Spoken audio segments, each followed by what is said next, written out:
I woke up to the sound of metal crashing and engines rumbling behind my house. At first, I thought it was a dream until I looked out my window and saw floodlights and a yellow bulldozer tearing into my backyard. I sprinted out the back door barefoot, heart pounding. "Hey!" I shouted. "What the hell do you think you're doing?" A man in a reflective vest paused, looking sheepish. Next to him, standing smugly with arms crossed and her ridiculous leopard print robe fluttering in the wind, was none other than Harriet Whitlow, the head of our HOA. "Oh, Isaac," she said in that infuriatingly patronizing tone. "You were warned. Chickens are not allowed in the community. It's a health hazard." "You're trespassing," I yelled. "You can't just bulldoze my property in the middle of the night." Harriet rolled her eyes like I was being dramatic. "We posted several notices. You refused to comply. The board voted. We're simply enforcing community standards." I looked at the ruins of my coop, wood splintered, the roof pancaked, and feathers still floating in the air. My hens were gone. I didn't even know if they were alive. "You're out of your mind if you think this is legal," I snapped. I pulled out my phone and started recording. "You're going to regret this." Harriet actually dared to smile. "Isaac, you can't just raise livestock in a residential area. You brought this on yourself." I didn't say another word. I walked straight back into my house, locked the door, and called the sheriff. By the time deputies arrived 20 minutes later, the bulldozer was gone, but Harriet was still there, gloating next to the wreckage like she just won a prize. Deputy Morales took one look at the mess and turned serious. "You said they didn't have permission to enter your property." "Correct. No warrant, no notice of entry, nothing. That coop was built well within my property line. I have the permits, and the zoning here allows for up to 6 hens per household. She had no right." He turned to Harriet. "Ma'am, did you have any legal documentation authorizing entry or demolition?" Harriet scoffed. "We don't need a warrant. The HOA has authority." I watched Morales raise an eyebrow. "Ma'am, HOA authority doesn't override property law or zoning ordinances. You can't send a bulldozer onto someone's land without their consent or a court order." She started to bluster. "We had a vote. That's not how the law works," he cut her off. "You're going to need to come with me." Her face dropped. "Are you serious?" Morales pulled out his notepad. "You're being detained for suspected trespassing, destruction of private property, and potentially animal cruelty, depending on what happened to the chickens." As Harriet sputtered, I finally exhaled. I wasn't letting this end here. Not only was I pressing charges, I was about to dig into everything this HOA had been doing behind closed doors. And I had a feeling Harriet's little midnight stunt was just the tip of the iceberg. Deputy Morales had barely driven off with Harriet when I started digging. The coop was in pieces, and the ground where it once stood was torn up down to the roots. I didn't see any blood or feathers stuck in the tracks, but my hens were gone. I had that awful suspension in my gut that someone, Harriet, or whatever goon she hired, had taken them somewhere they didn't think I'd find. I grabbed my laptop and opened the zoning maps for the city. I already knew I was in the clear, but I needed something airtight. I pulled up the building code, the municipal animal ordinance, and the public records for our HOA. It took 3 hours, 2 cups of coffee, and a few calls to the county clerk's office. But by the end of the night, I had a copy of the original HOA charter, the latest revisions to our community bylaws, and a list of the board's registered actions over the past 2 years. And there it was. At the very bottom of a recent meeting agenda 1 that I'd never received was an item titled Emergency Sanitation Enforcement. The minutes claimed that multiple households had complained about biohazard level conditions behind my fence. A lie, obviously. There hadn't been a single complaint through official channels, and my coop was cleaner than most of my neighbors' garages. But what really caught my eye was that the vote to authorize corrective action had been unanimous, except they only listed 4 board members. Our HOA required a minimum of 6 for a quorum. 2 had resigned earlier in the year and no replacements had been elected. The action wasn't just shady. It was invalid, meaning they had no legal standing to do anything. which made what they did a blatant criminal act. By morning, I had printed everything out and started making calls first to animal control to file a report, then to a civil litigation attorney I knew from a community outreach seminar. I also left a message with the district attorney's office. I didn't expect a callback, but I figured it was worth a shot. At around 9, Morales came back to take a formal statement. He looked more serious than the night before, and I could tell he'd already spoken to someone higher up. "I need to ask you something," he said, flipping open his notebook. "Did you give anyone written permission to enter your property in the last month?" "Absolutely not," I said. "And I've got security footage." He raised his eyebrows. "You didn't mention cameras." "I didn't want them tampered with," I said, pulling out the SD card I'd already backed up. Motion activated, infrared. It caught everything from the moment they rolled in. He took the card and nodded. "We've got a bigger problem than just trespassing. The equipment they used, it was city-owned, borrowed under the pretense of a public utility emergency. Someone in the HOA used forged documents to requisition it. That stopped me cold. You're telling me Harriet used fake paperwork to get city gear? Looks that way. We're verifying signatures now, but if it checks out, it's going federal." Morales stepped outside to take a call, and while he was gone, I heard a knock at the door. It was my neighbor, Denise. She looked shaken. "I heard what happened," she said, glancing over my shoulder at the wreckage. "And I think you should see this." She handed me a flyer with my name on it. It had been left in every mailbox that morning. The top in bold red said, "Unsafe conditions exposed HOA takes action to protect community." Below that was a picture of my coop, taken from behind the fence with a caption that read, "Neighbors express concern over illegal livestock operation." I stared at it. "This is pure fabrication." Denise nodded. "They're trying to shape the narrative before you can respond. People are already talking. Half the neighborhood thinks you were running some kind of black market poultry business. That's ridiculous." "I know it is," she said, "but not everyone's going to wait for the facts." I made a copy of the flyer and added it to the growing file on my dining table. Morales came back in just as I was scanning it. "She's spinning a story," I said, "trying to paint this as a community safety issue." "The DA won't care," Morales said. "We've already got enough for criminal trespass, destruction of property, and misuse of city resources. That's before we even get into the forged requisition forms." I followed Morales outside, where a second deputy waited in a cruiser. They were heading back to the HOA office to pull records, and I was told to expect a follow-up from the city attorney before the end of the day. I didn't waste any time. I walked over to the community bulletin board at the clubhouse where Harriet always posted her updates and pinned a letter of my own.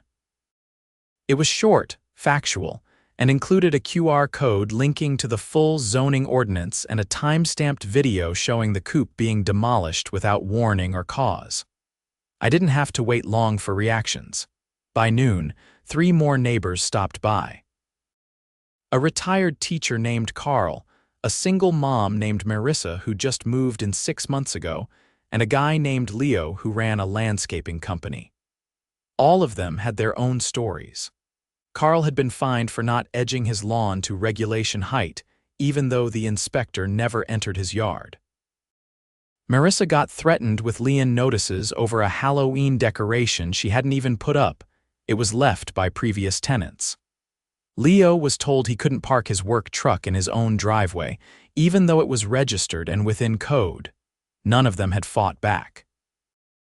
They were worried about retaliation, or they didn't know if they had the legal ground. But now, seeing what had happened to my coop, something shifted. "We've all let this crap go on too long," Leo said. "But what they did to your yard, that's the line," I nodded. "We need more than outrage. We need signatures, witnesses, records." Carl stepped forward. "We've got boxes of newsletters and notices from the last 5 years. My wife's a librarian, she keeps everything." That night we met in my garage. 7 neighbors showed up. We laid out every document, every fine, every photo we could find. I scanned and tagged them all, building a timeline. Denise brought in a flash drive with audio she'd recorded from a board meeting where Harriet admitted they'd bent the rules to deal with non-compliant elements. Harriet wasn't just power-hungry. She was sloppy. The next morning, I got a call from the district attorney's office. A formal investigation was underway. They were requesting a full audit of the HOA's operations going back 2 years, and they wanted my footage as evidence. That same afternoon, 2 investigators showed up at the HOA office with a warrant. By sunset, the clubhouse was locked and sealed with police tape, and for the first time in years, the neighborhood was quiet. The morning after the clubhouse was locked down, I stood in my garage surrounded by folding tables stacked with manila folders, USB drives, and handwritten logs. The garage door was open, and the sound of cars slowing down as they passed was constant. People were noticing. Some stopped to talk. Others just gave a thumbs up or a quiet nod. Something was shifting, and not just on paper. I had barely taken a sip of my coffee when a silver SUV rolled up and parked across the street. A woman in a deep navy pantsuit stepped out, her heels clicking against the pavement with precision. She crossed the street like she already knew exactly where she was going. "Isaac Monroe?" she asked, holding out a badge holder. "I'm Assistant District Attorney Renee Calder. I'd like a few minutes if you have them." I gestured to the folding chair next to the workbench. "Plenty. What do you need?" She sat, her eyes scanning the chaos of organized evidence around her. "We received your footage. I reviewed it personally. I've also spoken to Detective Morales. The requisition forgery is under active investigation by the city's Public Works Department. But there's something else we need to discuss, something that came up during the search of the HOA office yesterday." She opened a slim folder and slid a photo across the table. It showed a hand-drawn map of the development, marked in red ink across the back lots of several homes, including mine. "These markings," she said, tapping the photo, "correspond to parcels of land the HOA board was attempting to rezone without homeowner consent. They submitted preliminary paperwork to a private developer under the name Whitlow Community Enhancement Initiative. It looks like they plan to convert private backyards into a shared green space as part of a larger redevelopment pitch." I stared at the map. They were trying to sell our land, portions of it, yes, without notification, consent, or legal standing. The Coop incident, based on what we've pieced together, was their test run. If no one pushed back, they intended to escalate the plan under a fabricated environmental improvement clause. I let out a low breath. "You're saying they bulldozed my property to see what they could get away with?" Renee nodded, "and they almost did.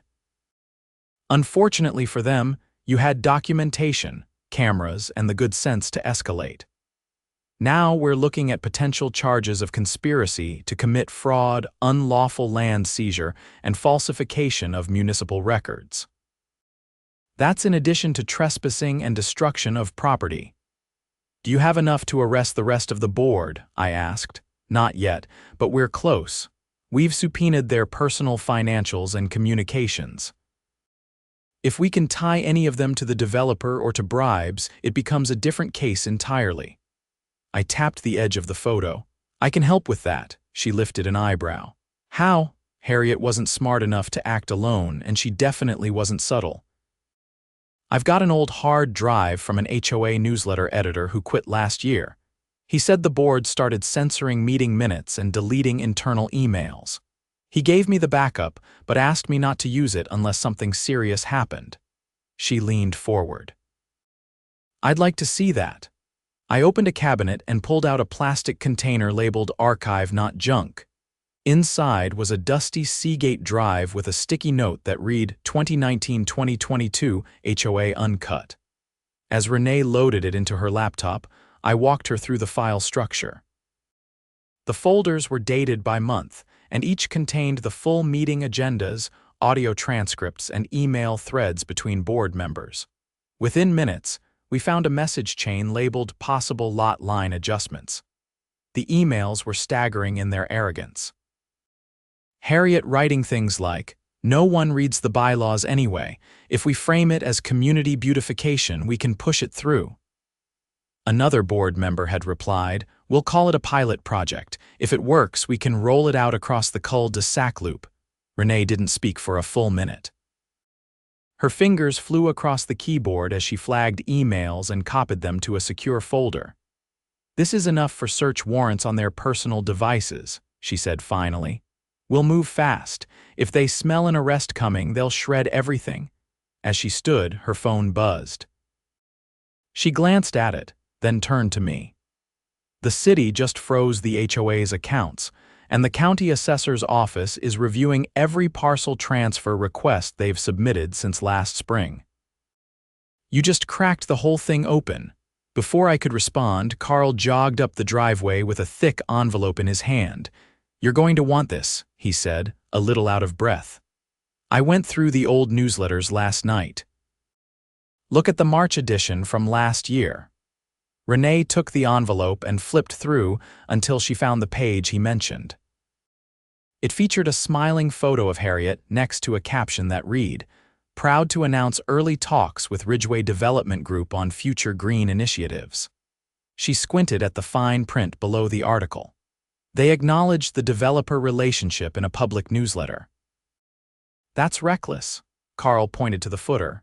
"And the distribution list shows it went to fewer than 20 homes. The rest of us got the edited version, no mention of Ridgeway." I looked at Renee. "Can you use that?" She nodded. "In a civil suit, definitely. In a criminal case, it helps establish intent and pattern of deception. Between this and what's on the hard drive, we're no longer talking about just one rogue board member. We're looking at a coordinated effort."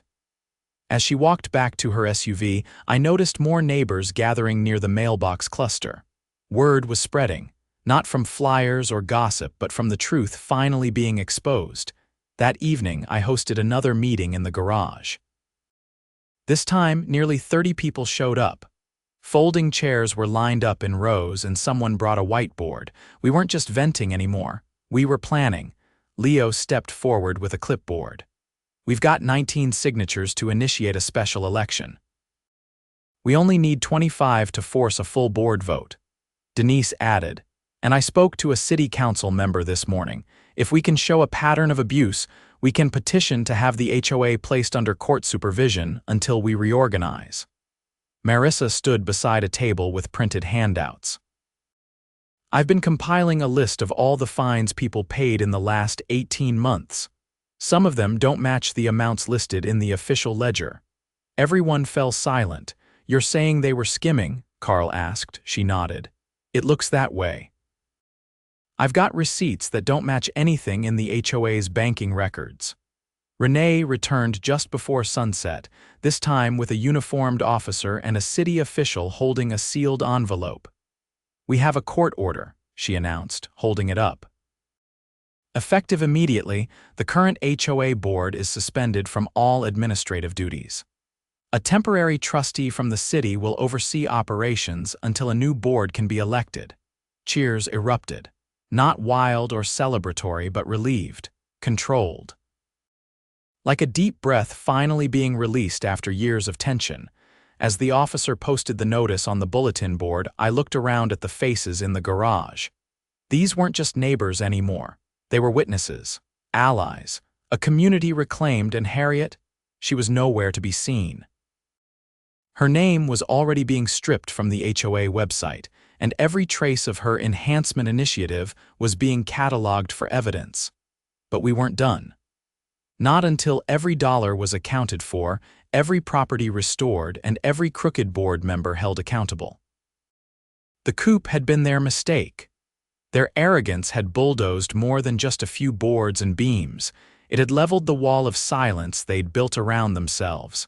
And now we were walking right through it. The temporary trustee assigned by the city, an older man named Gerald Langley, with a clipboard habit and a voice like gravel, arrived 2 days after the suspension notice went up. He didn't waste time. Within an hour, he had the HOA's office unlocked under city supervision, and a pair of municipal auditors were already inside digging through everything from bank statements to event receipts. No one from the old board had shown up. Not a single one had the nerve. I stood outside the clubhouse beside Denise and Leo, watching through the window as Gerald held up a binder, frowning. Everything about him said no nonsense, from the way he ignored the reporter trying to flag him down to how he kept jotting notes without looking up. Eventually, he turned, opened the door, and waved us in.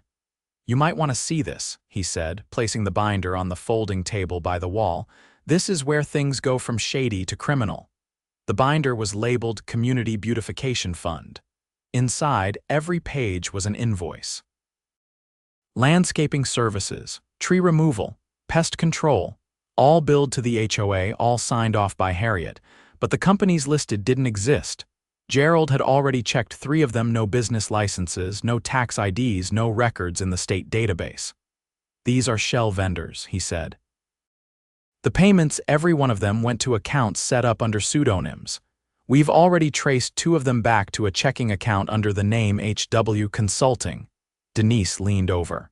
"She created fake companies to pay herself, and possibly others," Gerald said. "That's what we're working on verifying. We've flagged over $80,000 in suspicious expenditures from just the last fiscal year. That's not including the developer bribes, which we're still looking into." I turned one of the pages. There was an invoice for emergency weed abatement Lot 10B, billed at $6,000, my backyard. The Coop. "She used fake expenses to justify the demolition," I said. "She made it look like a legitimate project." Gerald nodded. "If she used those funds to pay the equipment operator, it means she stole association money to commit the crime." Outside, a pair of plainclothes detectives arrived, followed by a white van from the county crime lab. Gerald stepped aside as they entered with sealed evidence bags and a long metal case. An hour later, they found what they were looking for: an external hard drive hidden behind a false panel in the office's storage closet. It was password protected, but one of the techs cracked it on site. Inside were spreadsheets labeled Transfer Schedule, Board Splits, and RDG Deliverables. One of the files was a full mock-up of the proposed green space development. It included parcel numbers from over a dozen homes and listed projected returns. The total payout to be divided among the board was over $400,000. Gerald looked at me, jaw tight. They weren't just corrupt. They were trying to sell off people's land and pocket the money. That evening, the district attorney held a press conference on the steps of the municipal building. I hadn't planned on being there, but Renee called ahead and asked me to come. When I arrived, the place was crawling with media. Reporters held up microphones, photographers crowded the sidewalk, and more residents from our neighborhood had gathered along the curb than I'd ever seen at any HOA meeting in my life. Renee approached the podium flanked by 2 uniformed officers and a city auditor. "Today, the district attorney's office is issuing arrest warrants for 4 former members of the Hillside Trails Homeowners Association Board," she announced. "Charges include wire fraud, embezzlement, criminal conspiracy, unlawful seizure of private property, and misuse of public resources." Our investigation began following a report from a local homeowner, whose property was unlawfully entered and destroyed under false pretenses. That report led to the discovery of a wide-ranging fraud scheme involving fake vendors, falsified meeting records, and an attempt to defraud residents out of their property rights. I stood off to the side, watching her words ripple through the crowd. People pointed and whispered. Some gasped at the mention of land seizure. A few cheered when she said the words "arrest warrants." No one had any doubt who the main target was. At dawn the next morning, a news chopper hovered above Harriet's house. The footage showed her being led out in handcuffs, wrapped in a long coat and looking like she hadn't slept in days. Her lawyer tried to shield her face, but it was too late. Her photo was already on every news site in the state. By midday, the other 3 board members had also been arrested. One had tried to leave town but was caught at the airport. Another was found shredding documents in his garage. The last one turned himself in quietly, likely hoping for leniency. With the arrests made, the city scheduled a full community meeting. Gerald stood at the front of the clubhouse, now cleared of the old board's banners and glossy propaganda posters. The room was packed standing room only. Denise brought a sign-up sheet for volunteers, and Marissa handed out copies of a proposed new charter. Gerald cleared his throat. You've all seen what happens when a small group of people operate without transparency. It's time to take this association back and run it the right way. Applause broke out. Not the polite kind this time. It echoed through the room like something had finally been unchained. Carl stepped forward with a ballot box. Tonight we elect an interim board. No more closed meetings. No more phony votes. You all have the right to know what's happening with your money, your homes, and your neighborhood. I didn't plan to run, but they nominated me anyway. And when the hand-counted votes were tallied, I'd been elected as vice chair. After the meeting, Denise walked up and handed me a small wooden box. Inside were 6 small eggs, brown, speckled, still warm. From my sister's hens, she said. Until you're ready to rebuild. I looked out at the empty space behind my home where the coop used to stand. The ground was still torn up, but the fencing was intact, and the grass was already beginning to push back through the soil. I'll rebuild, I said. Just not alone this time. The following week, Leo and a few others showed up with lumber. Carl brought roofing panels he'd pulled from a renovation site. Marissa's son painted the posts, bright blue with yellow trim. We didn't just rebuild the coop, we improved it. Reinforced walls, better ventilation, a solar-powered heater for the winter. We even installed a motion-activated camera with a live feed just in case anyone ever got any ideas. Renee stopped by one afternoon with a copy of the finalized case file. The charges were moving forward, with plea deals off the table.